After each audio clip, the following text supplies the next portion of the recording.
大家好, 여러분 안녕하세요. 여러분의 튼튼하고 탄탄한 중국어를 책임질 중국어 트레이너 배정현입니다.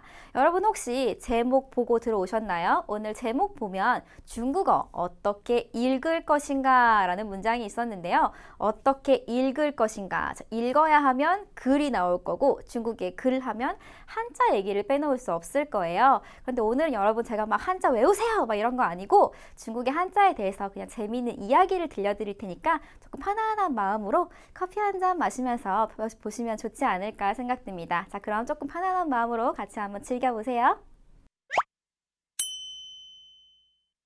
자, 우선 오늘의 키워드 간체자. 이게 뭐야? 처음 보시는 분도 많으실 텐데요. 우선 이 간체자, 중국어로는 지엔티즈라고 하고요.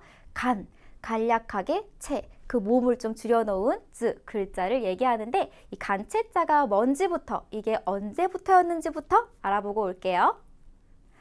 간체자라는 말은 생경하실 수 있지만 중국어 공부를 하셨든 아니면 하지 않으셨든 한자라는 표현은 다 들어보셨을 거예요. 중국의 글은 한자를 기본으로 구성이 되어 있어요. 한자, 한즈라고 하는데 이 한자가 우리가 어렸을 때 학교 공부를 하면서 한문 시간에 배웠던 한자, 번체자가 있고요. 글자가 내가 배웠던 거랑 좀 다른데 하는 간체자가 있습니다. 자, 우선 번체자 같은 경우에는요. 예시로 한번 몇 개 한자를 좀 보여드릴게요. 자, 첫 번째를 보시면 이 글자 혹시 아는 글자예요? 네, 문자죠. 문문자예요. 자, 이게 번체자고요. 오른쪽에 보시면 이게 훨씬 더 간단해져 있을 거예요. 글자가 조금 간결해졌죠. 그래서 이 체가 간결해졌다 해서 간체자라고 합니다. 한 가지 예시를 더 볼까요? 자, 사랑할 애. 요 글자 다 아시죠? 근데 간체자에는 굉장히 중요한 게 하나 탁 빠져 있어요. 뭐가 빠져 있나 찾아보세요. 숨은 그림 찾기? 틀린 그림 찾기? 다른 그림 찾기? 그렇죠. 마음 심자가 빠져 있어요. 중국 사람들은 그래요. 말하지 않아도 아는 거니까 마음은 좀 뺐어. 그런데 아직까지 번체자를 고수하고 있는 대만, 홍콩, 즉 중국 본토가 아닌 중국 대만, 홍콩, 마카오 등지에서는 여전히 번체자를 쓰고 있으면서 본토 사람들한테 그러는 거지. 왜 너희 한자에는 사랑할 애자인데 사랑하는 마음이 없니? 그래서 늘 갑론을박이 아직까지 이어지고 있습니다. 여러분 생각은 어때요? 자, 그럼 마지막 단어 한번 볼게요. 마지막 단어. 중국인데요. 자, 가운데 중 같은 경우에는 더 이상 간결하게 할 필요도 없었기 때문에 원래 그대로 번체와 간체가 동일하고요. 그리고 오른쪽에 있는 나라, 국 같은 경우에는 옥쇠만 있으면 나라지. 그래서 굿을 옥만 남기고 글자가 훨씬 더 간결해졌습니다. 방금 제가 했던 말 혹시 기억하세요? 대만과 홍콩, 마카오 또 중화권 일대에서는 여전히 번체자를 쓴다. 왜냐하면 간체자의 역사가 그렇게 길지가 않아요.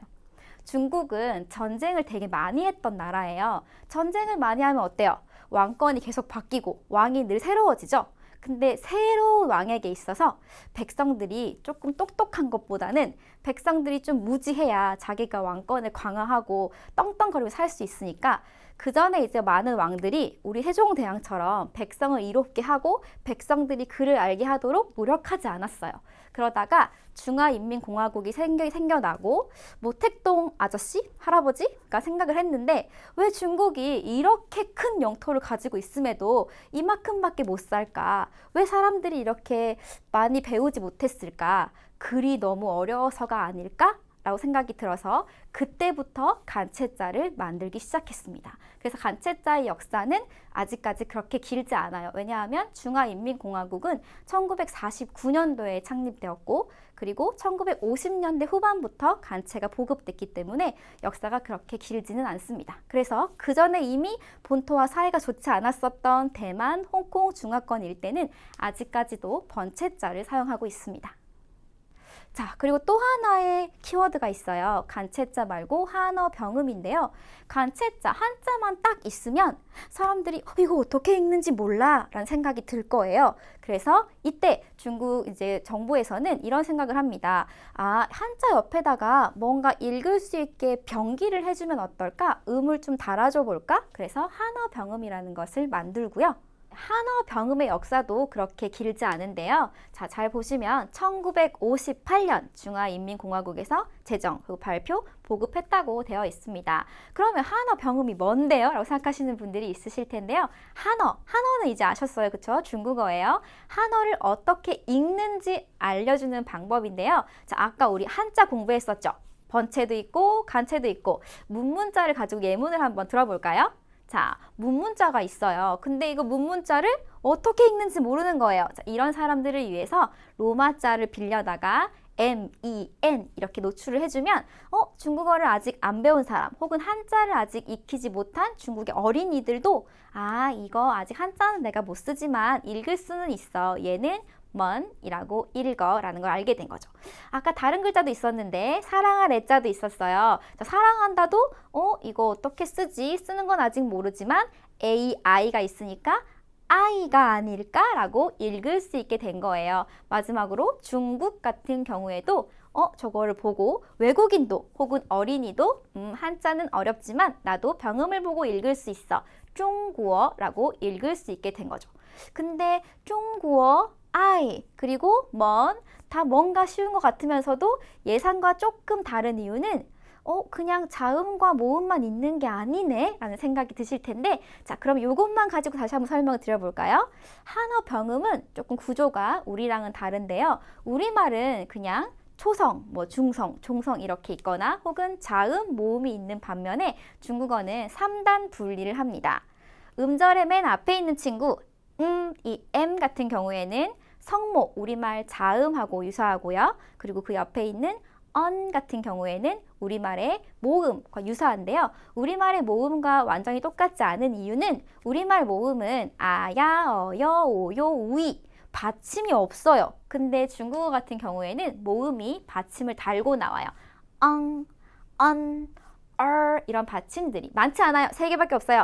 언, 엉, 이렇게밖에 없어요. 그래서 이렇게 달고 나오기 때문에 우리말 모음하고 완벽하게 똑같지는 않지만 우리말 모음과 유사한 개념이 음모다라고 알고 계시면 되고요. 그리고 중국어를 왠지 좀 포기하고 싶게 만드는 하지만 제가 생각할 때는 중국어의 가장 큰 매력이라고 할 수 있는 성조가 또 이렇게 구성 요소로 하나가 마련되어 있습니다. 성조 몇 개 있다고 들어보셨어요?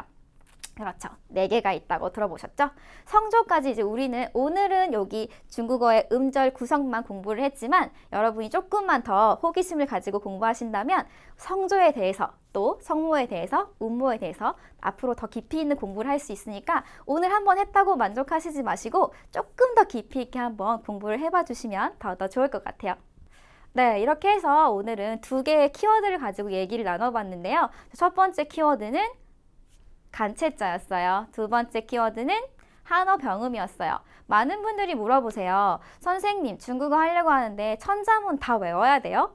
아니에요. 한자를 다 암기하고 중국어를 시작하는 게 아니라 일단 중국어를 하다 보면 여러분들한테 몇 가지 이제 한자들이 제시가 되잖아요. 그럼 그때 한자를 같이 하시면서 공부를 하시면 되고요. 한자가 아직 어려워도 괜찮습니다. 왜냐하면 한어 병음을 보고 일단은 읽어 가시다가 자꾸자꾸 눈으로 익히고 입으로 익히면서 손이 기억하네 하는 날이 올 테니까요. 그리고 한자를 몇만 개 알아야 되지 않아요. 많은 분들이 통계를 냈을 때 중국인들이 상용하는 한자가 한 2,500개 정도래요. 우리 영어 단어 외울 때 생각해보면 하루에 100개씩 25일만 외우면 되는 분량이니까 조금만 외우시면 여러분 중국어 상용되는 거 다 외우실 수 있어요. 자, 그럼 유창하게 할 수 있는 그날까지 포기하시지 말고 저랑 같이 중국어 재미있게 공부해 봤으면 좋겠습니다. 여러분, 짜요!